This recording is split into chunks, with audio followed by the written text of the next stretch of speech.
I'm in the game still rapping at a high capacity. If Nas wants to smoke, come in the booth. I will rap He don't want circles no around. smoke. He enjoying that 150 million, 200 million he done Okay made. then, so then leave me alone while I'm on the field. You was effing with him. He wasn't bothering you. They don't really know who Nas is. If he's 22, he's born in 03. Not all of them, some of them though. Jim Jones was never better than Nas. Jim Jones will never be better than Nas. And this is coming from somebody that's not a Nas fan. I love Dipset. I love the Diplomats. I love Bird Gang. But we not about to start rewriting history because Jim Jones got confidence. Welcome back to Fame Radar, where fame meets the facts and nothing stays hidden. The moment Jim Jones downplayed Nas's impact during his appearance on Club Shay Shay with Shannon Sharpe, the backlash was immediate. But no response hit harder than 50 Cent. Known for defending hip-hop legends and calling out disrespect wherever it surfaces, 50 wasted no time in shutting down Jones in a blistering online response that lit up social media.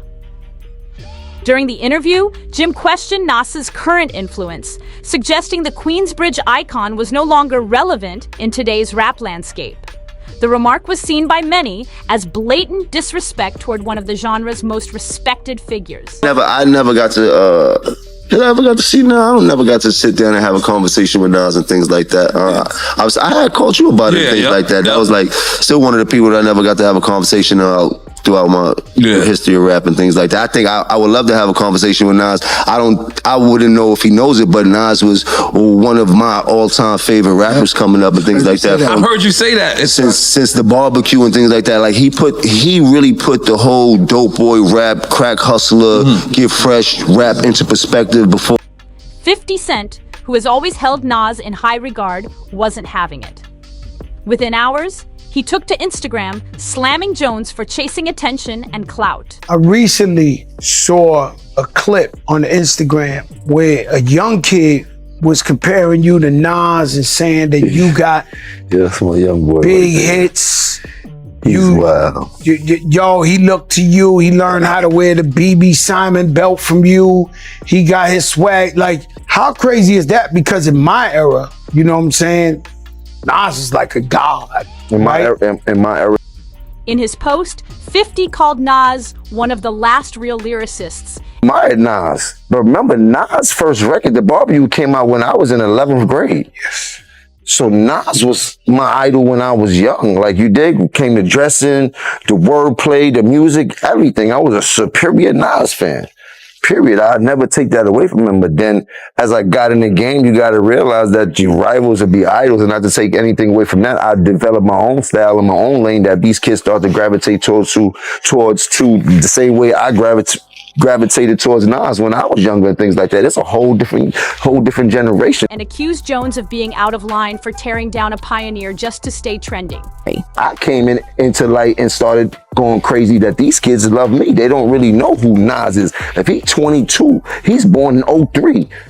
Not all of them, some of them though. But you know what I mean? A lot of them don't. He ended his rant with a warning: disrespect the legends and you'll hear from me. This clash isn't just a moment of drama. No, me, Jim Jones. No diplomats, no nobody else. Me, Jim Jones. Check my track record, then check everybody else's track record. Then go to the billboards and check all my entries, then check all them entries and shit. And I'm not taking nothing away from nobody, but I hear the comparisons and then be trying to act funny when it comes. No, I've been spanking a lot of this shit about the industry. I've been putting on. It's a reminder that in hip-hop, some names command reverence. And when that respect is crossed, someone like 50 Cent will step in to set the record straight. Jim Jones recently stirred up major controversy after appearing on Shannon Sharpe's podcast, boldly claiming he's more influential than Nas. Not just relevant, but more important to hip-hop culture itself. I'm way more influential than Nas, and I don't care what nobody say. I know I made a little boo-boo when you talk about the sales and all this type of. I don't feel like getting into that rhetoric about where I started and where he started. You said that bullshit. But listen, Nas was nice when I was in high school. When I was in 10th grade, Nas came out. Nas was dope. We appreciated him. He had a little bit run. The moment those words left his mouth, everything shifted. 50 Cent didn't respond with a typical social media jab or a fiery post. Instead, he calmly uploaded an old federal court transcript on Instagram and let the fans connect the dots. Now the streets are doing the math. Fans and bloggers are digging deep, resurfacing wiretaps, pulling out archived footage, and raising new questions. But Nas always came up second to Jay and DMX and all these other people. Like, Ain't no shame in that. There's a lot of more folks came up second to Tom Brady. He never had that type of influence on us, except for his first album. I already told you, I used to want to dress like Nas because he had a lot of fresh clothes that the hustlers used to wear, and we used to see him on TV. He had one of the illest albums of all time. And then in high school when he had the barbecue and shit like that. So I'm a real fan of Nas, but he kind of lost me after the movie Belly and shit like that. Shannon wasn't having it. Bro, you been in this thing, but lyrically, I'm gonna keep it a stack with you. Yeah, Y'all but look how you dress. Look how you dress. You don't even be in the same places I be in. And the things that we listen to, I can be in the church house. You can't F with Nas lyrics. I don't know who told you that. Now look, I know you on that good stuff, but you're not seeing Nas. Jim Jones, meanwhile, has been spotted in the gym, talking about diss tracks and responding like he's preparing for a heavyweight battle, not just in music, but in reputation. You got a bunch of 40 and 50-year-olds in their panties because I said I'm better than Nas. It don't matter. Look at you. Look at you. Nobody from Dipset gonna take you over Nas. Nobody from the Diplomats but you. Hold on, Jim. Hold on. That shirt too tight. Hold on. Jim. You want to go back to I Really Mean It? I Really Mean It started. We could go back to the history, bro. For you to even say. But here's the thing. This isn't only about Nas. And it's definitely not just about a bruised ego. I'm still playing at a high level. Hey, you check my record, you jumping up the I'm still playing at a high level. I'm rapping at a high level. You better check my stats, bro. I will run circles around Nas rapping right. I will run circles around Nas rapping right now.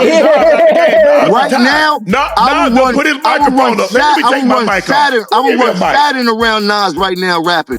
This feels more like 50 Cent, sending a quiet reminder to the entire industry.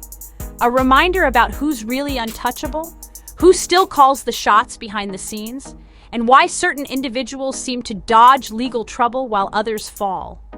Jim may have started this moment to boost his image or prove a point, but what he may have triggered is something far larger than himself. This is the biggest podcast you ever been on. Do you know the podcast you've been on bigger than this one?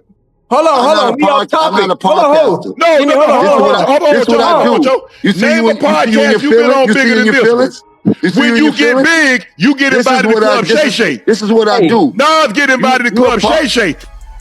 There's a deeper reason why his comments about Nas always hit a nerve. The tension between Nas and Jim Jones didn't just appear out of nowhere. It has deep roots in hip-hop history. This isn't a simple generational clash. It stretches all the way back to 2002, when Nas went live on Hot 97 and threw a surprise jab at Cam'ron, calling his album trash. You gotta start buying baggy your clothes, big fella. You too big, man. You talk about you in the gym. Now you want to get me? You want me to see me in the gym? Oh, we can do that. Since you like to talk that ish, now come see me in the gym. We talking about working out. What we talking about? Working out or strength? What are you talking about? Working out or strength? Work however you want to do it. We talking about since you got money. And we talking about put your money where your mouth feels. So you talking about working out? I burn you. You talking about working out? I burn you. You talking about working out or strength? Because you probably can lift a lot more than me. Whatever. You're bigger than me. You're probably stronger than me. But if you talk about working out, I'll burn you.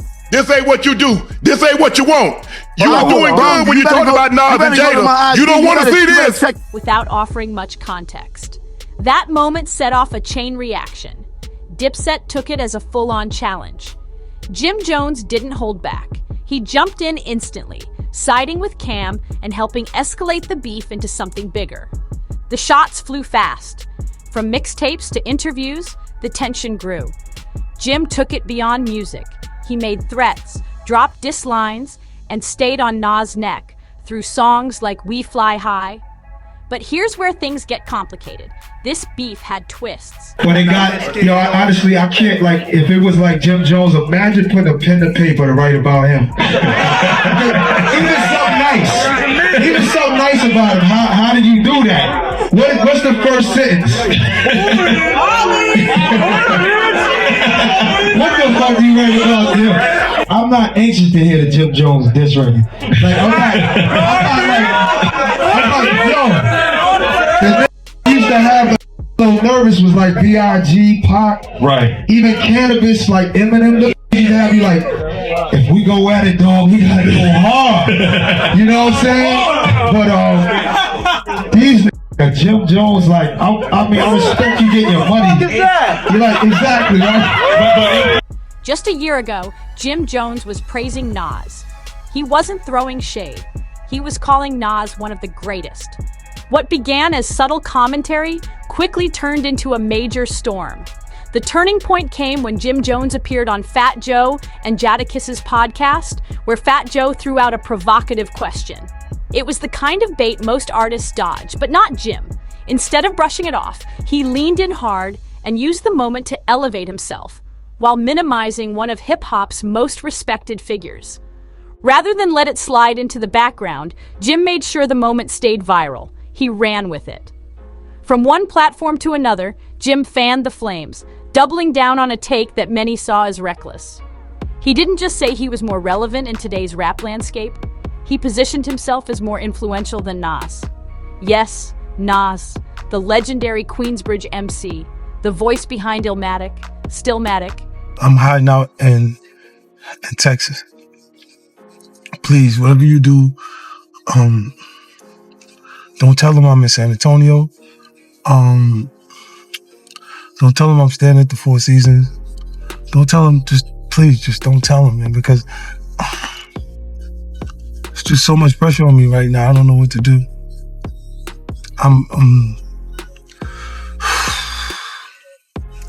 King's disease, and a pioneer still packing arenas well into his 50s. But Jim didn't flinch. He didn't walk it back. In fact, he doubled down without hesitation. That podcast clip didn't just stir the pot, it flipped the entire table, lit it on fire, and set off a culture-wide debate. And before the discourse could settle, Jim took things even further. He showed up next on Shannon Sharpe's Nightcap, joining Shannon and Chad Ocho Cinco Johnson to clarify, or rather intensify, his position. Shannon opened the discussion with a direct question about Jim's comments, giving him a chance to cool things off. But instead of rephrasing or retracting, Jim used the spotlight to reinforce his claims. He shifted the narrative by bringing up the early 2000s Dipset versus Nas beef. He framed himself not only as a bigger presence, but oddly, as a superior Nas fan, saying he respected Nas's legacy but surpassed him in influence. Jim went further, referencing Nas's fashion sense and calling him one of the flyest. Yeah, Jimmy boy, you should have never brought this up. Y'all are only 3 years apart, and Nas is just like murdering you. You asked us to look up the stats, and here they are. Like Jim Jones, like you got a couple songs. I mean, like literally, it's a couple. But we're talking about Nas. Let me show y'all Nas's last projects. Nas been getting it in since 2018. Jimmy, when the last time you put out an album? Oh, would you look at that? You have been dropping music. You've really been dropping music. But nobody's heard it. Nobody's listening, bro. Right now, Jim's still But he always circled back to his main point, that Nas doesn't move the streets the way he believes he does. With each appearance, Jim wasn't just making headlines, he was testing the patience of hip-hop purists and putting his credibility on the line. And in doing so, he may have opened a door that artists like 50 Cent are now walking through, with receipts in hand. While Nas remained focused on his craft, Jim Jones began unraveling under pressure. Frustrated with the pushback, he turned his attention away from the conversation and began clowning Shannon Sharpe's wardrobe. It was a clear deflection tactic, but it didn't go unnoticed. Ocho Cinco, sitting silently next to them, watched as the podcast quickly shifted from debate to something far more heated. Jim kept insisting that he outranked Nas in relevance, but the distractions were mounting. Instead of addressing the criticism about his Nas comments, Jim tried turning the spotlight into a fashion roast. That's when Shannon Sharpe snapped. Jim accused him of inviting him on the show just for views, implying it was a setup. But Shannon didn't let that accusation slide. He cut through the noise fast and hit back, telling Jim, "This is the biggest podcast you've ever been on." And with that, the tone of the room changed. Shannon wasn't just a former NFL star anymore. He became an opponent, matching Jim's energy point for point. Then came the unexpected twist. Jim decided to pivot the entire discussion. Instead of responding to 50 Cent's quiet but brutal move, the resurfaced paperwork, Jim tried to change the topic altogether. He challenged Shannon to a physical showdown, inviting him to the gym for a workout battle. It was a strange shift, like he was hoping to prove his dominance through muscle, not music. But while Jim stayed caught up in gym theatrics and sideline distractions, 50 Cent had already advanced the narrative elsewhere. That federal document 50 dropped still loomed large in the background, undeniable, unexplained, and untouched by Jim's deflections. Meanwhile, the internet was watching all of it unfold. Fans filled the comment sections with reactions. One viewer wrote, "Shannon did what Fat Joe and Jada should have done, held Jim accountable." Others echoed the same sentiment, pointing out how quiet the hosts were during the original Nas discussion. Why didn't anyone check Jim when he made the claim? Shannon's pushback stood out because it came when it was most needed, and people noticed. While the internet was clowning Jim Jones, 50 Cent remained quiet, watching the spectacle unfold from the shadows. But just when it seemed like things couldn't get more absurd, the energy shifted, and it got even pettier. That's when fans resurfaced a clip that felt like the ultimate blow. Back in the early 2000s, Jim once tried to bait Nas on stage during a live event. Instead of firing back, Nas smirked and walked off, ignoring Jim entirely. The crowd laughed. It was humiliation, plain and simple. And in 2025, that same energy is back, stronger than ever. But that wasn't the final nail in the coffin. While Nas stayed silent and Shannon Sharpe flexed on the mic and in the gym, another figure waited patiently. As soon as 50 Cent heard Jim declare he was better than Nas, he didn't respond with words. He responded with receipts. Without skipping a beat, 50 pulled from his notorious archive and reactivated one of the most controversial rumors in hip-hop history. He reposted a clip labeling Jim as Individual 1, a term pulled straight from federal documents linked to Tekashi 68699's 2018 trial. In the infamous wiretap recording, prosecutors alleged a voice. Allegedly, Jim Jones was instructing known gang affiliates to violate Tekashi for flipping on the 9 Trey Bloods. Jim wasn't officially named in court, but he was widely speculated to be the person behind the moniker. He was never charged, but the rumor never disappeared. And 50? He never forgot. That Individual 1 label became a running joke, a quiet whisper that never died down. So when Jim started chest thumping on podcasts and attacking Nas's legacy, 50 didn't need a full diss track. He just needed one caption. So that's why they ain't pull him in. Say it ain't so, Jimmy. That line brought the conversation back to the courtroom. Rewind to 2019. The Shade Room posted updates from Tekashi's hearing. A verified journalist claimed Tekashi had named Jim Jones as a 9 Trey member under oath. Suddenly, it all clicked again. The dots reconnected, and just to top it off, fans reposted an old video of 50 reacting to the trial. His eyes wide, jaw clenched, as if even he couldn't believe Jim dodged those charges. That video went viral again, and this time in 2025, the laughter hit different. Not because it was funny, but because it proved 50 doesn't forget. He waits. And when the moment's right, he lets the receipts do the talking.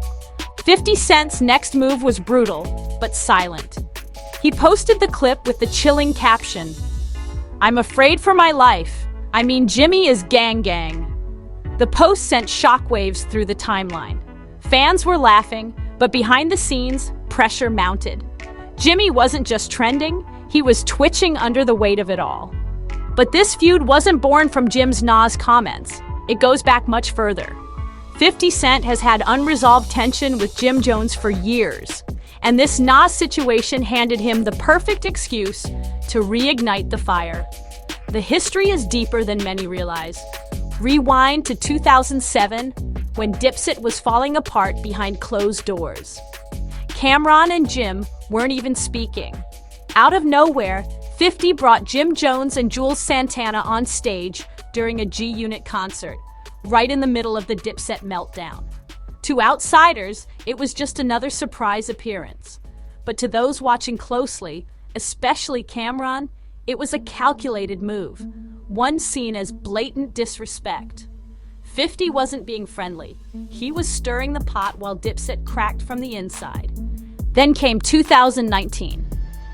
During Tekashi 6ix9ine's high-profile federal trial, prosecutors introduced a wiretap recording allegedly featuring Jim Jones. He wasn't named directly, but referred to as Individual One.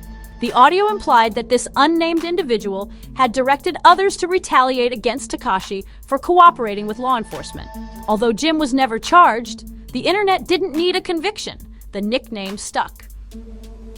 Individual One became a meme, a whisper, a question mark that followed Jim everywhere. 50 Cent, being the strategist he is, saved that moment in the vault.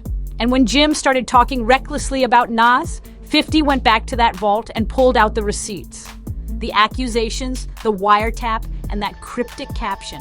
Jim didn't immediately respond. Instead, he posted a nostalgic Bird Gang photo from his Dipset era, decked out in vintage gear. His caption? "Why you keep lying?" It was a weak attempt to deflect, lacking the usual heat. No explanations, no denials, just vibes and vintage photos. But for the internet, it wasn't enough. 50 had already planted the seed. Once the term Individual One returned to the headlines, it became clear that Jim's credibility was under attack from all angles. And this time, it wasn't the music talking, it was the history. Jim Jones closed his latest post with what looked like a victory lap, but some say it's more like a deflection. "Y'all fell for the bait. My streams go up every time Mel go viral," he wrote, turning controversy into promotion. Then he added a line aimed squarely at his critics, "Teaching you older artists a lesson in marketing. You stuck in yesterday. Y'all mad at the way things run today. Tighten up." He wasn't just defending himself, he was flipping the entire narrative, framing backlash as brilliance. And the caption didn't stop there. Jim boldly claimed, "I said what I said. P.S. I will wrap circles around any artist from my era. Whoever dare step into the booth. Bring some money with you, because this game ain't free. We outside in the field, take that as you may. But we working every day."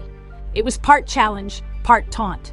But what made it more compelling is the silence that followed. Nas never responded. Not a bar, not a tweet, just silence. Meanwhile, Jim continues baiting, pushing, and positioning himself as the most relevant voice from his era. But if Nas ever did decide to respond, this wouldn't just be a diss. It could turn into a lyrical execution the culture wouldn't forget. Now, while Jim talks loud and posts proud, 50 Cent remains the quietest piece on the board, and that's the most dangerous. Behind the scenes, 50's not dropping punchlines, he's dropping reminders. If that unreleased wiretap exists, or if more federal connections come to light, Jim may have just walked himself into something deeper than rap. Because history shows, when 50 Cent goes quiet, he's not retreating, he's loading up. So the question now is this: will Nas finally fire back and end the debate on wax? Or will 50 Cent let the streets handle Jim with a silent drop that exposes everything? Too late for damage control? Let us know your take in the comments. Do you think Nas should respond or let 50 handle it? And don't forget to like, subscribe, and tap that bell, because the next video is about to shake the room.